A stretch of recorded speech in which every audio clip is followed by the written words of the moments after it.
आज तीसरा दिन भी बाप बेटा सोए हुए हो। हम सोए हुए थे, हमने ये जी छापा मारा और आप कर रहे हैं इंटरव्यू के लिए। ये जी मियां मुस्तफा साहब के छोटे बेटे हैं, बड़े बेटे हाफिज जुनैर साहब वो लंदन होते हैं। मियां साहब हमें कुछ मिले ना मिले हम पार्टी के साथ खड़े हैं, क्योंकि एक आइडियोलॉजी है। आप देख लें, यानी ये 30-35 साल जो हैं, जो मियां साहिबान का दौर है, अगर आप इसको निकाल दें तो पाकिस्तान में बकाया तो खंडर बचते हैं। सही सही बताओ, सुना है बड़ी बेच के नून पे लगा दी है, कितनी बेची? वो एकड़ों के हिसाब से जमीन बेची है। और बस वो कायद से मोहब्बत थी, लीडर से कमिटमेंट थी, और ये था कि मुल्क के साथ ज्यादती हो रही है, तो इस मुल्क को हमने बचाना है। ये मुल्क है तो हमें, हमारी आने वाली नस्लें इसमें सरवाइव कर सकती हैं। दोस्तों अस्सलाम वालेकुम। आज का व्लॉग बड़ा दिलचस्प होगा, आपको दिखाते हैं, मेरे साथ जुड़े रहो। यार चाबी कितने वसीम? तू क्यों रखी यार? तमीज कोई नहीं।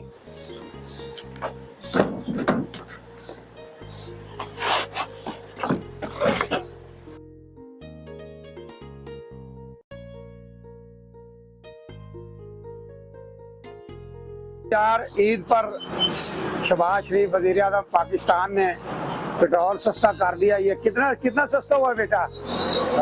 हाँ, ये 10 रुपया सस्ता हुआ है ईद की खुशी में। इंशाल्लाह और भी सस्ता होगा। टैंकी अब फेल करवा रहे हैं और इसके बाद सारा लाहौर ही आज घूमना है और आपको दिखाएंगे। चलो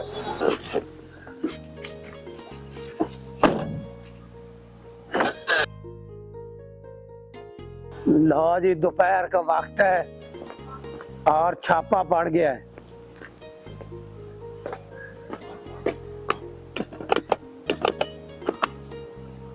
छापा आज है। क्या हाल चाल है? ठीक ठाक है।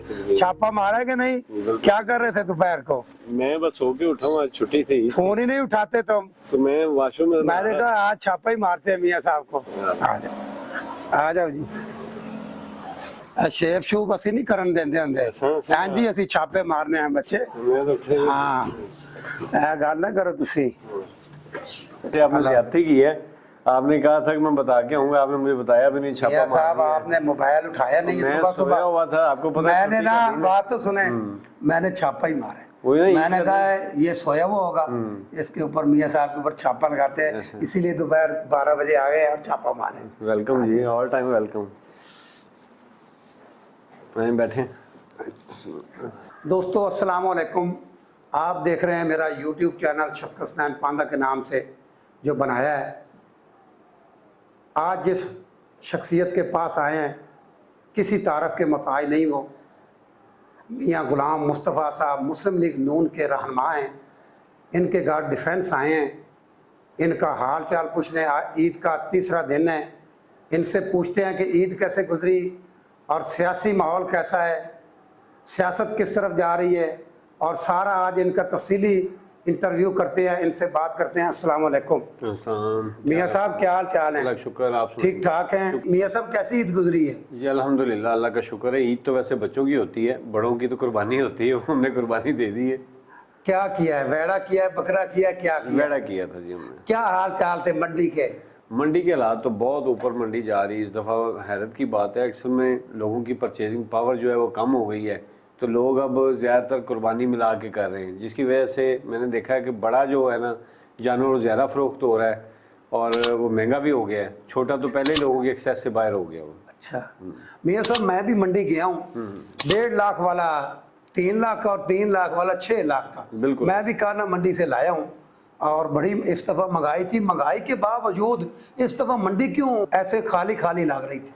सर, लोगों को 2 वक्त की रोटी जो है इस वक्त मुश्किल है, और आपको पता है जो महंगाई, जितनी बिल महंगे हो गए हैं, बिजली महंगी हो गई है, गैस महंगी हो गई है, तो लोगों की क़ुव्वत ख़रीद में फ़र्क आ गया है। तो इसलिए फिर लोग अब जिनके पास तो एक्सेस अमाउंट है वो तो कुर्बानी कर सकते हैं, बाकी लोग तो अपना 2 वक्त का पेट पालने ही बड़ी बात है। पहले दिन क्या किया ईद को?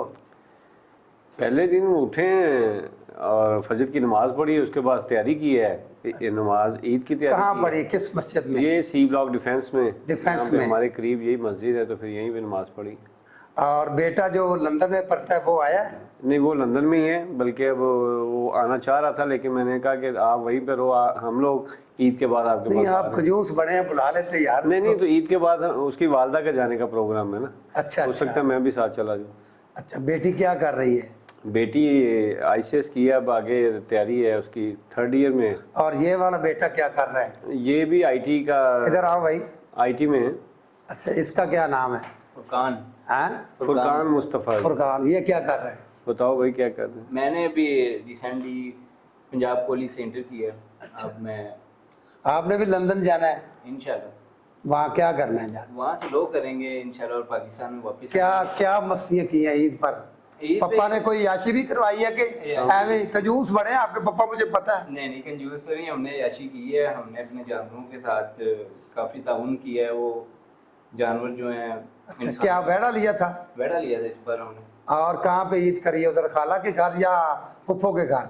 नहीं नहीं, हमने वफो की घर की है इस बार। अच्छा, और मुझे बताओ कि पापा ने कितनी ईदी दी है? सही सही बताओ जरा, ईद- झूठ नहीं बोलना। ईदी इस बार ईदी थोड़ी होती है, सिर्फ कपड़े वगैरह ले लिए हैं। अच्छा। और कुर्बानी ली है ना, कुर्बानी छोटी ली ईद है। पे। बहन को भी ईदी दी है इन्होंने? बहन को तो ईदी मिल जाती है, हमें नहीं मिलती, क्योंकि हमने जानवर लेके आना होता है। हमारी सारी नहीं, आपको कोई 1000 2 3 नकदी दी है? नकदी नहीं, हमें चाहिए नहीं होता। हमें दरअसल जरूरत नहीं तो नहीं है फिर कि- क्यों? ये ईद होती कुर्बानी के लिए। अच्छा। छोटी ईद पे ईद कुर्बानी देते हैं करते ना, छोटी ईद पे हमें ईदी मिलती है। बड़ी नहीं ईद तो पहले दिन क्या किया है? पहला दिन यही कुर्बानी के गोश्त वगैरह बांटते रहे हैं और गरीबों में। अच्छा। जितने पाकिस्तान में हमारे नहीं, मस्तियाँ भी की, कहीं गए भी हो? मस्तियाँ क्या करनी है, सारा दिन इसी काम में गुजर जाता है। चाचू के घर और गए। कल क्या किया है? कल तकरीबन घर ही सारा। और आज तीसरा दिन भी बाप बेटा सोए हुए हो? हम सोए हुए थे, हमने ये एकदम जी- छापा मारा है और आप कर रहे हैं इंटरव्यू के लिए। ये जी मियाँ मुस्तफ़ा साहब के छोटे बेटे हैं, बड़े बेटे हाफिज जुनैर साहब, वो लंदन होते हैं। मियाँ साहब मुझे बताएं कि मुस्लिम लीग नून के आप रहनुमा हैं और मैं भी आपको अरसा 25 साल से जानता हूँ। मुझे बताएं कि मुस्लिम लीग नून आप किस सन में आपने शुरू की, कब पार्टी के वर्कर बने आप? मैं जी 96-7 में जो है ना, जब मेरे घर के कॉलेज के रास्ते में था 180H, जब मैं पंजाब कॉलेज में पढ़ता था, ICOM BCOM कर रहा था, वहाँ से वापस आता था तो मियाँ साहब की हुकूमत थी उस वक्त, तो खुली कचहरी लगती थी और वहाँ पे मेरे 1-2 दोस्त भी थे जो ऑफिसर वहाँ पे लगे हुए थे, तो मैं उसी बहाने वहाँ पे ज़रा खुली कचहरी भी देखता था, तो मुझे वहाँ से शौक़ पैदा हुआ। तो पहले ही मुझे वेलफेयर का शौक़ था, लोगों के काम आने का शौक़ था, तो जब कोई मुश्किल में होता था तो मेरी कोशिश होती थी कि उसकी मदद की जाए। तो ऐसे आहिस्ता आहिस्ता करके फिर मैं सियासत का मुझे शौक़ पैदा हुआ, तो फिर मैंने नून लीग ज्वाइन की। तो जैसे ही 99 आया तो फिर मुशर्रफ ने कू कर दिया, तो पार्टी में आते ही समझ लें हमारे पे मुश्किलें शुरू हो गई और मुशर्रफ के 9-10 साल जो थे वो दौरे आमरीत, वो हमने डट कर ये मुकाबला किया। चुंगी अमर सिद्धू से 153 जी, के आप डेजिग्नेशन क्या था आप जब पार्टी में थे? मैं PP 153 का फाइनेंस सेक्रेटरी था। मुझे और पता है, मैं सीनियर नायब सदर था। बिल्कुल, और यूसी और ज़ैद लतीफ़ साहब सदर थे। सदर थे, और UC 137 हमारी होती थी, उसका मैं सदर था। मियाँ साहब मुशर्रफ दौर में जी, आपकी जो UC उस वक्त 137 थी, उसमें बल्कि पूरी PP में नून लीग का कोई बंदा ही नहीं मिलता था कि कोई BD मेंबर बन जाए या कोई चेयरमैन का इलेक्शन लड़े। आपने सुना इलेक्शन भी लड़ा है? जी, मैंने उस वक्त ज़िमनी इलेक्शन लड़ा था बल्दियाती, और वो कुछ वोटों से मैं हार गया था क्योंकि आमरीत का दौर था, और आपको पता है उस दौर में तो नॉमिनेशन पेपर जमा कराना ही बड़ी बात थी। तो लेकिन अल्लाह का शुक्र है, आपने मैंने वाइस मुकाबला चेयरमैन किया। का इलेक्शन लड़ा जी, था, वाइस चेयरमैन का। और यकीन करें उस दिन मुझे इतना बुखार था, उसके बावजूद भी मैं आपको वोट कास्ट करने आया था। बिल्कुल, मुझे आपको बड़ा बड़ा याद है। आप- मियाँ गुलाम मुस्तफ़ा बड़े मेहनती वर्कर हैं, मियाँ मोहम्मद नवाज शरीफ से प्यार करने वाले हैं। शुरू से इन्होंने पार्टी पे इतना खर्चा किया कि उसकी गिनती कोई नहीं। यकीन करे, इसका मैं चश्मदीद गवाह हूँ, अल्लाह गवाह है, और ये बहुत मेहनती है। कोई इन्होंने आज तक मुस्लिम लीग नून से ना कोई ओहदा लिया है। 10 साल मियाँ शहबाज शरीफ साहब की हुकूमत रही है, और मुझे ये अभी तक ये मुस्लिम लीग नून के साथ जुड़े हुए हैं, और इनको हम सलूट पेश करते हैं। ये बहुत जानसार है मियाँ मोहम्मद नवाज शरीफ साहब के। मियाँ साहब मुझे बताएं कि मियाँ बरादरान के पे बुरा वक़्त आया 99 में, तो आपने बेहद कुर्बानियाँ दी, आपके ऊपर पुलिस के छापे, आपके साथ ज़्यादतियाँ, कोई एक बात बताएं मुशर्रफ दौर की। मुशर्रफ दौर में यानी आपको पता ही है कि जो भी वर्कर निकलता था तो उसके खिलाफ कार्रवाई होती थी, और उस वक्त तो यूसी लेवल में तो ऐसा था कि जैसे हमें अछूत की बीमारी होती, कोई बंदा हमारे साथ चलने को तैयार नहीं होता था, लेकिन उसके बावजूद जहाँ पार्टी की कॉल आती थी, आपके घर में रेट भी होते रहे हैं। रेट होते रहे हैं। हम लोग, कभी मैं अपने ससुराल मजंग वहाँ पे जाके छुप जाता था, कभी मैं अपने गाँव कसूर चला जाता था, तो वो मुश्किल वक्त था। ज़ाहिर बात है मुश्किल टाइम जो है ना वो कटते में देर लगती है, खुशी का टाइम जल्दी गुजर जाता है, तो हमें हर वक्त अच्छा और बुरा टाइम दोनों ज़हन में रखने चाहिए। मियाँ शहबाज शरीफ शहबाज पाकिस्तान के अदवार में आपको क्यों नहीं नवाजा गया किसी सीट पर? सर ये तो पार्टी की मर्ज़ी है, हम तो कमिटेड वर्कर हैं, हमें कुछ मिले ना मिले हम पार्टी के साथ खड़े हैं, क्योंकि एक आइडियोलॉजी है। आप देख लें, यानी ये 30-35 साल जो हैं, जो मियाँ साहिबान का दौर है, अगर आप इसको निकाल दें तो पाकिस्तान में बकाया तो खंडर बचते हैं, और अल्लाह का शुक्र है जो इस मुल्क में डेवलपमेंट की है वो मियाँ साहिबान के दौर में हुई है। मरियम नवाज मोहतरमा वज़ीर आला पंजाब हमारी बहन है, उनका पाकिस्तान में कहीं भी जलसा हो तो पीछे से मियाँ मुस्तफ़ा साहब नजर आते हैं यूँ खड़े हुए। इनकी इतनी कुर्बानियाँ हैं, और इनसे पूछते हैं कि ये कहाँ कहाँ गए हैं, और मियाँ नवाज शरीफ की जो 150 पेशी हुई है, कितनी पेशियों पे गए हैं मियाँ साहब, ये भी बताएं ज़रा। मियाँ साहब की जी तकरीबन कोई 165 पेशियाँ थी, और अल्लाह का शुक्र है क्या है 165 पेशी थी। और मैं सुबह यहाँ से निकलता था, फजर की नमाज जाती उम्रा गेट पे पढ़ते थे, वहाँ पे मियाँ साहब जब निकलते थे तो हम लोग इकट्ठे जो है मियाँ साहब के साथ यानी वहाँ पे जाते थे, और 9 बजे हम लोग इस्लामाबाद अदालत में पहुँचते थे। मियाँ साहब मैं चश्मदीद गवाह हूँ कि पूरे पाकिस्तान में बाजी मरियम का जहाँ भी जलसा हो, मेरी इन आँखों ने खुदा की कसम देखा है कि मियाँ मुस्तफ़ा, मैं ही देखता था जियो पे कि कहीं मेरे मियाँ मुस्तफ़ा साहब का सर मुझे नज़र आए तो बच्चे मुझे बताते थे वो अंकल आ गए पीछे से। तो आपने इतनी कुर्बानियाँ दी है पूरे पाकिस्तान में, और 150 पेशी पे आप गए, और अपनी ये पराडो लेके, पराडो तो पेट्रोल ही बड़ा खाती है, ये किस तरह आपने सरवाइव किया है, और किस तरह आपने ये अपनी गाड़ी में पेट्रोल इतना डलवा के पूरे पाकिस्तान में, एबटाबाद, कराची हो, पूरा पाकिस्तान में आप कैसे भागे हैं, कैसे ये आपने खर्चे किए हैं, पैसे कहाँ से लेते हैं? बस जी अल्लाह का शुक्र है कि मेरा कारोबार है, इंसेक्टिसाइड का बिज़नेस है, प्रॉपर्टी का बिज़नेस है। उसके अलावा वालिदैन ने जो प्रॉपर्टी को ज़मीनें बनाई हुई थी, वैसे तो मैं नखट्टू ही हूँ, तो वालिद साहब ने जो ज़मीन थी हमारी गांव में, वो कसूर में सही बताओ, सुना है बड़ी बेच के नून पे लगा दी है, कितनी बेची? वो एकड़ों के हिसाब से ज़मीन बेची है, और हर 2-4-6 माह बाद मेरे को 2 एकड़ बेचता था। खुदा की कसम मेरी तो एक पेशी पे भी इस्लामाबाद हिम्मत नहीं पड़ी कि मैं अपनी फॉर्चूनर में चला जाऊं पेशी पे, पेट्रोल ही खर्चा ही बड़ा हो जाता है। बिल्कुल ऐसा। बस वो कायद से मोहब्बत थी, लीडर से कमिटमेंट थी, और ये था कि मुल्क के साथ ज़्यादती हो रही है तो इस मुल्क को हमने बचाना है। ये मुल्क है तो हमें, हमारी आने वाली नस्लें इसमें सरवाइव कर सकती हैं, तो ये मुल्क के लिए हमारी जान भी कुर्बान है। ये पेट्रोल या ये ज़मीनें तो कोई चीज़ नहीं है। मुझे बताएं, मुझे पता है आपको बड़ा इश्क है मियाँ नवाज शरीफ से। बाजी मरियम दुबई से आ रही थी तो आप दुबई पहुंचे हुए थे, बाजी मरियम उम्रा करने गई है तो आप उम्रे पे साथ जा रहे हो, मियाँ नवाज शरीफ लंदन से वहाँ पहुंच गए, आप उनको मिल रहे हो, आपका बेटा हाफिज जुनैर लंदन उनको मिल रहा है, जफियाँ डाल रहा है, आपको ना इन्होंने टिकट दी है। अभी बाजी मरियम का पूरे पंजाब में होल्ड है, वो किसी वर्कर कोई घास नहीं डाल रही। मुझे बताएं, आपको इन्होंने टिकट भी नहीं दिया, आपने टिकट भी अप्लाई की, मैं भी उस वक्त कमरे में ही मौजूद था, आपने वहाँ पे स्पीच भी की। मुझे बताएं, इन्होंने ना आपको टिकट दी है ना किसी सीट पे बैठाया है, क्या ये खुला तजाद नहीं? एक्चुअली बात ये है कि वर्कर जो होता है ना, या इंसान जो है ना, उसकी सोच बड़ी महदूद है। हम तो अपने मतलब की हद तक सोच रहे होते हैं ना, लेकिन लीडरशिप का जो विजन होता है वो बड़ा ब्रॉड कैनवस में वो देख रहे होते हैं।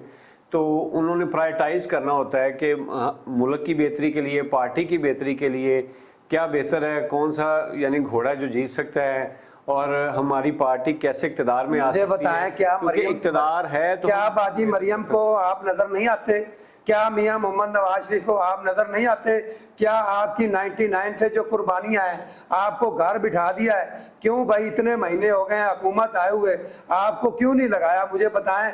वर्कर आप रहनुमा हैं, 24 घंटे आप जाती उम्र रहते हैं, मुझे बताएं वर्कर डिसहार्ट हो गए, वर्कर किधर जाएं? बताएं मुझे। नहीं देखें, आप पहली तो बात यह है कि इस मुल्क में सबसे जो बड़ा नुकसान हुआ है ना, मैं समझता हूँ कि मियां नवाज शरीफ साहब का हुआ है, क्योंकि मियां नवाज शरीफ साहब जिस तरीके से आए थे और हमें ये उम्मीद थी कि वो वज़ीर-ए-आज़म पाकिस्तान बनेंगे, तो अगर उनके हाथ में ये मुल्क की भागदौड़ होती तो आज मुल्क किसी और पोजीशन में होता। इसी तरह आप देखें कि मरियम साहिबा की पहली जो है ना अभी CM-शिप है और पहला टर्न्योर है, अभी वो चीज़ों को समझ रही हैं। इंसान, अल्लाह ताला कुरान में कहता है कि इंसान बड़ा ही जल्दबाज और नाशुक्र है, तो हर इंसान की कोशिश है कि मैं कहीं एडजस्ट हो जाऊँ, मैं कहीं एडजस्ट हो जाऊँ। तो अभी तो वो खुद चीज़ों को देख रही हैं, समझ रही हैं। मियां साहब, पूरे पाकिस्तान में आप मरियम बीबी के साथ भागे हैं। मुझे पता चला कि आप जलसे के दौरान गिरे और आपको बड़ी चोट लग गई, उसका क्या मसला है, मतलब बताएं ज़रा। बस जलसे में जी 2 दफ़ा मुझे हो गया। एक दफ़ा तो मेरी ये बैग जो है बोन है, इसमें कहाँ पे? फ्रैक्चर आ गया हिप में। किस जलसे में? ये हम गए थे सरगोदा। वहाँ पे, हाँ जी, काफ़ी रश था, तो वहाँ पे यानी स्टेज से हुआ। गिरे स्टेज से? नहीं, गिरा तो नहीं था, लेकिन वो खींचा था नहीं जोर, तो फिर नीचे उतरना पड़ा, एक तरह का जंप लगा। काफी दिन आप बेड रेस्ट पे रहे हैं? बेड रेस्ट पे रहे। इसी तरह हम साहिवाल एक दफ़ा गए, तो वहाँ पे कैप्टन सफदर साहब स्टेज पे चढ़ रहे थे, तो मैं जब ऊपर चढ़ने लगा तो ऊपर से एक बंदा बड़ी स्पीड से नीचे उतर रहा था, तो उसकी कोहनी मेरे ये दांतों पे, समझ लो होंठ पे लगी, तो उसकी वजह से मेरा एक दांत जो है ना वो फिर टूट गया। वो हिलना शुरू हो गया। फिर कुछ यानी कुर्बानियां, दांत भी तुड़वा बैठे, वो भी कैप्टन सफदर साहब की कोहनी से? नहीं, कैप्टन सफदर साहब की नहीं, कैप्टन साहब ऊपर चढ़ रहे थे, तो ऊपर से एक बंदा नीचे उतर, उसकी किसी और की लगी? किसी और की कोहनी लगी, तो अचानक वो यानी हादसाती तौर पे, उसका भी कसूर नहीं था, तो मेरा भी नहीं, मैं ऊपर जा रहा था, वो स्पीड से कहीं से आपको कुट भी पड़ी पुलिस से? वो मुशर्रफ दौर में कई जगह पे ऐसे मौके आए हैं, लेकिन वो अल्लाह का शुक्र है। यानी एक दफा तो आपको चुबुर्जी कुट पड़ी थी, याद है? बिल्कुल ऐसे उन्होंने कहा था टायरों को आग लगाओ, हाँ जी, तो एजेंसियों वाले हमें देख रहे थे, मैं भी साथ था, बिल्कुल याद है? वहाँ पे मुक्के पड़े थे आपको? पड़े वहाँ पे भी, माल पे भी, जब माल पे, चेहरे क्रास पे भी आपको बड़ा इन्होंने मारा, कैंची से हमने आग लगाई थी, कपड़े आपके फट गए, मैं इस बात का गवाह हूँ।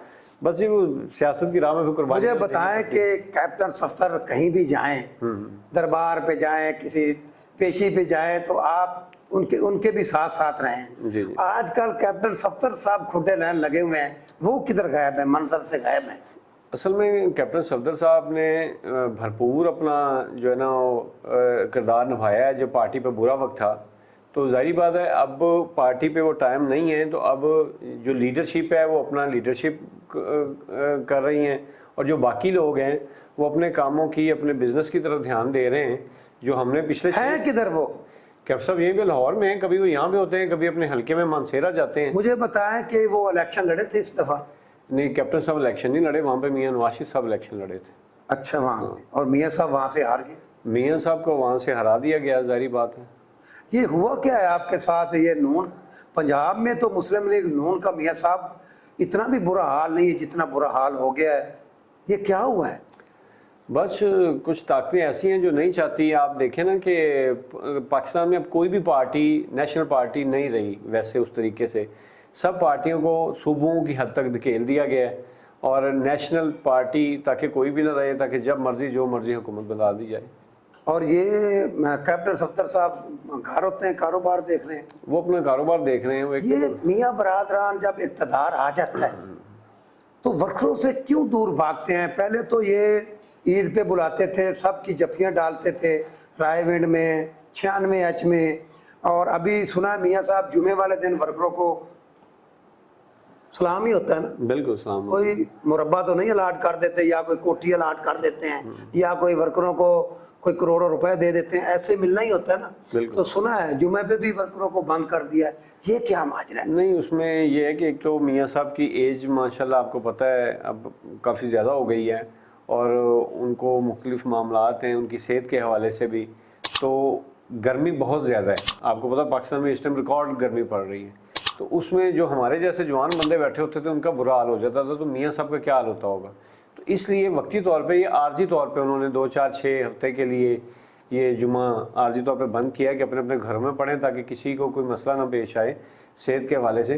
तो इंशाल्लाह जैसे ही मौसम बेहतर होगा फिर ये जुमा शुरू मियां हो साहब जाएगा। लीडरान वर्करों से इस तरह दूरी करेंगे, वर्करों के लिए कोई सेक्रेटरीट नहीं बनेगा, कोई वर्करों के छोटे मोटे काम होते नहीं होंगे, तो फिर पार्टी तो इसी तरह जैसे अभी गुम हुई है फिर गुम हो जाएगी।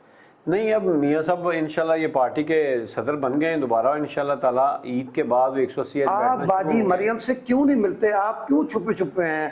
पहले तो आप हर वक्त उनके साथ होते बुरे वक्त पे, अभी वो वजीर आला बनी है तो 2-3 बंदे ही उनके साथ नजर आते हैं। आप क्यों नहीं मिलते भाई? आप क्यों शर्माते रहते हैं? मुझे बताएं। नहीं, शर्माने वाली कोई बात नहीं। अभी नई नई हुकूमत बनी है, अभी मैडम कब 4 महीने तो हो गया नई नई हुकूमत, अभी 4 महीने तो कुछ भी नहीं है। वो नवाज शरीफ की बेटी है, उसका बाप इतना बड़ा सियासतदान है, पाकिस्तान में सबसे बड़ा सियासतदान है, वो उनको गाइड करता है। मुझे बताएं बाजी मरियम को लाहौर के वर्करों को कम से कम बुला के इनको चाय पिला देती, किसी को लिफ्ट ही नहीं करवा रही। और जब इन्होंने हलफ उठाया है तो पहले शहबाज पाकिस्तान या हमजा साहब ने जब हलफ उठाया तो आप भी गए, मैं भी गया, सारी दुनिया जाती रही है, पूरे कार्ड तकसीम होते। इस दफा उन्होंने चुपके से वजीर आला का हलफ भी गवर्नर ने उसमें उठा लिया, ना वहाँ वर्करों को बुलाया है, ना अभी कम से कम लाहौर के सदर सेक्रेटरी तंजीम को बुलाकर उनको चाय शाय पिला देती। ये बादी मरियम क्या कर रही है भाई? नहीं, असल में पिछले जो 10 साल में ना तंजीम पे सही तरह काम ही नहीं हुआ। अब मियां साहब दोबारा पार्टी सदर बने हैं, इंशाल्लाह आप देखेंगे ईद के बाद तंजीमें 9 भी होगी इंशाल्लाह से, उनसे अटैचमेंट भी शुरू होगी दोबारा। और मियां साहब फर्दन हर वर्कर को खुद बुला के मिलेंगे इंशाल्लाह। मुझे बताएं तंजीम 9 में क्या होता है? 10 साल मरहूम परवेज मलिक साहब सदर रहे हैं, 15 साल। मुझे बताएं कोई हमारी सूबाई हल्के की कोई तंजीम है? मैं सूबाई हल्के का सदर हूँ और मियां नवाज शरीफ, मैं मियां नवाज शरीफ को मुखातिब करके कहता हूँ और मरियम साहबा को और शहबाज शरीफ को, मैं सूबाई हल्का 153 या 168 है जी, मैं उसका सदर हूँ और इसको मैं यूनियन काउंसिल का नोटिफिकेशन नहीं कर सकता, मेरे पास इतने इख्तियारात नहीं है। बिल्कुल पार्टी का बेड़ा गर्क हो गया, कोई तंजीम नहीं है। 10 सालों में MNA MPO ने, मुस्लिम लीग नून के MNA MPO ने पार्टी को फलने फूलने नहीं दिया, इसलिए कि तंजीम अगर टाइट हो गई तो हमारी MPA शिप MNA शिप जाती रहेगी। और अभी ये सदर लाहौर खोखर साहब बने हैं, ये माशाल्लाह बड़े लोग हैं, बहुत बड़े बंदे हैं। पहले वाले सदर तो कई वर्करों को फ़ोन शून भी कर लेते थे, ये तो वर्करों का फ़ोन भी नहीं उठाते। सैफुल मलूक खोखर साहब, अल्लाह इनको सलामत रखे। मेरी इनसे गुजारिश है कि वर्करों का फ़ोन तो उठाएं कम से कम सदर साहब। पहले कोई प्रोग्राम होता था ना, हाजी अनीफ थे, हाजी इम्ताद थे, हमने काफ़ी सदर भुगताए हैं लाहौर में, हाँ, तो वो वर्करों को फ़ोन करते थे। तो ये बड़े आदमी हैं, साहब हसीयत है, बड़े अमीर जगीरदार बंदे हैं। अब ये तो इतने बड़े बंदे हैं, इनको तो कोई वर्कर फ़ोन ही नहीं करता, बल्कि ये तो फ़ोन उठाते ही नहीं है। तो इनको भी गुजारिश है कि पार्टी के लिए कुछ करें। और तंजीम, अगर तंजीम नहीं होगी, मियाँ साहब मुझे बताएं, तंजीम नहीं होगी तो मुल्क किस तरह, पार्टी किस तरह चलेगी? बताएं। बिल्कुल, तंजीम के बगैर तो कुछ नहीं, यानी आप सियासत कर ही नहीं सकते। अब जो दौर जितना कंपटीशन है, हर विंग को लहदा मेहनत करने की उस पर ज़रूरत है। और इंशाल्लाह मुझे बड़ी उम्मीद है मियां साहब जो बैठेंगे ईद के बाद और इस पे प्रॉपर तमाम विंग्स जो हमारी यूथ विंग है, लेबर विंग है, किसान विंग है, मदर विंग है, तमाम विंग्स को लहदा टाइम देंगे और तंजीमें 9 करेंगे और जो मेहनती वर्कर हैं, जो हकदार हैं, उनको आगे इंशाल्लाह लेके आएंगे। मियां कब लेकर आएंगे? लोग डिसार्ट हुए पड़े सर इंशाल्लाह ताला। असल में मुझे बताएं, लाहौर में एक हमारा वर्कर था चौधरी अतीक, ग्वाल मंडी का, बिल्कुल हमजा साहब के हल्के। जी जी, हमजा साहब भी उनके घर गए, बाजी मरियम साहब के सेक्रेटरी भी उनके घर गए, सैफुल मरूक साहब भी गए, काफ़ी लोग उनके, मैं भी गया हूँ, उनकी जो भी जितनी थी हेल्प उनकी ख़त्म भी दिलवाया हमने। मुझे बताएं, उनकी अभी तक बाजी मरियम ने ख्वाजा इमरान नज़ीर साहब से वादा किया था कि इन गरीबों को घर लेकर देंगे, इनकी कोई भरपूर मदद, अभी तक उनकी यार मदद नहीं हुई। मुझे बताएं, वर्कर इसी तरह खुदकशी करते रहेंगे भूख के मारे? नहीं, उसमें यह है कि वर्कर को भी चाहिए कि वो अपने वो खुदकशी कर गया। मेरी बात, वो लाहौर में मैं हल्फन कहता हूँ, मियां मुस्तफा साहब वो बहुत हमारे से भी बड़ा वर्कर, बिल्कुल बड़ा कमिटेड वर्कर था, हमारा भाई था, हर जगह पे हमारे साथ रहा है। लेकिन बात यह है कि उसने बिल्कुल कारोबारी जो मसरूफियात छोड़ दी थी। आपको साथ साथ कारोबार भी करना चाहिए, साथ साथ सियासत को करें। जब आप 24 घंटे में से 20 घंटे सियासत करेंगे तो फिर आपके बच्चों को कौन पालेगा कल को। और लेकिन उसके बावजूद आप देखें उसकी डेथ के बाद ये इस चीज़ को सेंसिटाइज किया गया है और पार्टी के काफ़ी लोग गए हैं जिन्होंने उनकी इमदाद की है। किसी ने, यानी मैं उसको अब वो पैसों में नहीं बताना चाहता, यानी हर एक ने मरियम साहबा के हुक्म वो पर मुझे पता है थोड़ी बहुत। जाके- सैफुल मलूक खोखर साहब ने भी जितनी उनकी पसली थी उन्होंने भी, मैं बिल्कुल, उनका उन्होंने, शुक्रिया अदा सैफ करता साहब ने, हूँ। ख्वाजा सैफुल इमरान मलूक नज़ीर ने, खोखर साहब ने भी की है। और ख्वाजा इमरान नज़ीर साहब ने मेरे से वादा किया था कि बाजी मरियम को मैंने फ़ोन किया और उन्होंने कहा कि कितनी करूँ इमदाद। तो ख्वाजा साहब ने कहा कि जी मैंने बाजी को कहा कि तकड़ा वर्कर था तो तकड़ी इसकी करे, तो अभी तक हुई नहीं। नहीं ख्वाजा साहब अपने तौर पे थोड़ी बहुत हुई है, मुझे और पता है, लोगों को भी साथ लेके मैं गए कोट थे, नहीं दोस्त करना उनके चाहता, थे। हुई है। हाँ जी, वो हुई है और इंशाल्लाह आने वाले वक्त आप में मुझे और भी होगा। बताएं कि चुंगी के जो वर्कर अहमद सिद्धू के, उनको कब खुशी सुना रहे हैं और अल्लाह ताला कब आपको सीट पे बिठा रहा है। कोई सीट ले रहे हैं, कोई जाएंगे तो सीट मिलेगी। सर जाने की हमारा जो फर्ज था हमने हक अदा किया। हमने इस पे तो कोई शक नहीं। मियां नवाज साहब के साथ शाना बशाना चले, उनके बाहर जाने के बाद उनकी बेटी को हमने अपनी हम बहन आपको समझ सलूट के पेश करते हैं। उनके साथ हर वक्त शाना बशाना, चाहे कश्मीर हो, गिलगित का इलेक्शन हो, चाहे कराची हो, चाहे सरगोदा हो, पूरा पंजाब हो, यानी पाकिस्तान के चप्पे चप्पे में हम लोग उनके साथ उनका साया बनते कोई रहे। महंगाई भी कंट्रोल कर रहे हैं। तो इंशाल्लाह ताला आने वाले वक्त में आप देखें पेट्रोल सस्ता हो गया है, मुर्गी सस्ती हो गई है। बाजी और मरियम के चीजें सस्ती 3-4 महीने कैसे गुजरे ये? बहुत अच्छे। आप अगर बाजी मरियम के 3-4 महीने की बात करते हैं तो आप अगर ये इसी तरह 5 साल रही तो क्या होगा? आप दूसरे चारों सूबों से, यानी ये आप 3 सालों मुवाजना करके देखिए। ये 3-4 महीने में उन्होंने जो काम करे हैं, बिल्कुल माशाल्लाह, बिल्कुल। अगर इसी तरह लगी रही तो मुझे तो लगता है ये पंजाब को बड़ा इंशाल्लाह आप देखें एक वक्त आएगा पंजाब पूरे पाकिस्तान का बोझ उठाएगा। वर्करों को क्या पैगाम देंगे? वर्करों को पैगाम यही देंगे कि मेहनत करें, पार्टी के साथ भी कमिटेड रहें, लेकिन अपनी फैमिली के साथ भी कमिटेड रहें और अपने कारोबार को टाइम दें। मैंने भी हल्का छोड़ दिया। रमजान सदीक भट्टी साहब भी डिफेंस शिफ्ट हो गए, एमपीए साहब का 3 दफा एमपी रहे, आप भी डिफेंस आ गए हो, मैं भी वहां से शिफ्ट हो गया हूँ, मैं भी चला गया हूँ जुबली टाउन, घर बना रहा हूँ। बिल्कुल। और ये क्या हमारे हल्के का क्या बनेगा? वहाँ का जो एमपी है वो तो नजर ही नहीं आता, वो तो रहते ही दुबई है। सर वो शेर है दायम का कि दायम आबाद रहेगी दुनिया, हम ना होंगे कोई हमसा होगा। तो वक्त के साथ साथ आपकी प्रायोरिटीज चेंज होती हैं। हर 100 साल बाद जमीन भी अपनी हैयत बदलती वो है। वर्कर हमें फोन करते हैं, आपको भी करते हैं। मुझे भी करते हैं, सारे वर्कर्स के कॉल्स आते हैं, जहां तक हम किसी का साथ दे सकते हैं। एमएनए साहब तो फोन ही नहीं उठाते, उन्होंने एक दफ्तर बनाया हुआ वहां पे, तो उनके कहने पे कोई काम ही नहीं करता। नहीं है, मैंने साहब के कहने पे काम होते हैं। होते हैं। तार साहब प्राइम मिनिस्टर सुना है लोगों ने कहा है कि प्राइम जी मिनिस्टर साहब के साथ होते हैं तो उनकी मसरूफियात अब प्राइम मिनिस्टर बहुत ज्यादा है। उसके साथ ही है। नहीं, लोग गिला कर रहे हैं कि जी डायरेक्ट नहीं सुनते क्योंकि वो बिजी हैं। डायरेक्ट तो वो किसी का भी फोन नहीं असल उठाते। में वो मिनिस्टर बन गए, जब बंदा मिनिस्टर बन जाता है तो उस पर डबल जिम्मेदारी आ जाती है, तो उनकी मसरूफियात बहुत ज्यादा मुल्क में नहीं, भी, दफ्तर तो उन्होंने, दफ्तर तो अच्छा इख्तिदाम है उनका। वो अच्छा आप किया। गए उनके दफ्तर में? मैं अभी तक नहीं गया, यानी मैं बहुत मैं गया हूँ, 180 में तो जब मैं गया हूँ, आते हैं, 2-4 मुलाकात बंदे उन्होंने सेक्रेटरी लेवल के बिठाए हुए हैं, फोन शून करते हैं वर्करों का, किसी का काम हो जाता है किसी का नहीं। बड़ी अच्छी बात। देखें, वर्कर को जाते आगे से कोई आसरा मिल जाना चाहिए, आगे उसकी कॉल चली जानी चाहिए। इंसान का काम है कोशिश करना, बाकी तो उनके नसीब। मैंने तो फिर भी हमारे हल्के में कहीं नजर आ जाता है शादी के ऊपर, गमी के ऊपर। और एमपीए साहब सुना है दुबई रहते हैं, कभी आपसे रब्ता हुआ है उनका? नहीं, मेरा कभी कोई रब्ता नहीं हुआ। उनकी अपनी मसरूफियात हैं। असल में पार्टी को भी टिकट देते हुए ये चीज़ ज़रूर सोचनी चाहिए कि उस बंदे को पार्टी में लाएं या टिकट दें जो वर्कर्स को मिल सके, वर्कर्स के काम आ सके। दोस्तों, ये थे मुस्लिम लीग नून के जानसार सरगर्म वर्कर मियाँ गुलाम मुस्तफ़ा साहब। इसी तरह मैं वर्कर जो हैं, जो घरों में बैठे हैं, उनके मैं इंटरव्यू करता रहूँगा। ये मेरा यूट्यूब चैनल है, शफकत हसनैन पांदा के नाम से मैंने बनाया है।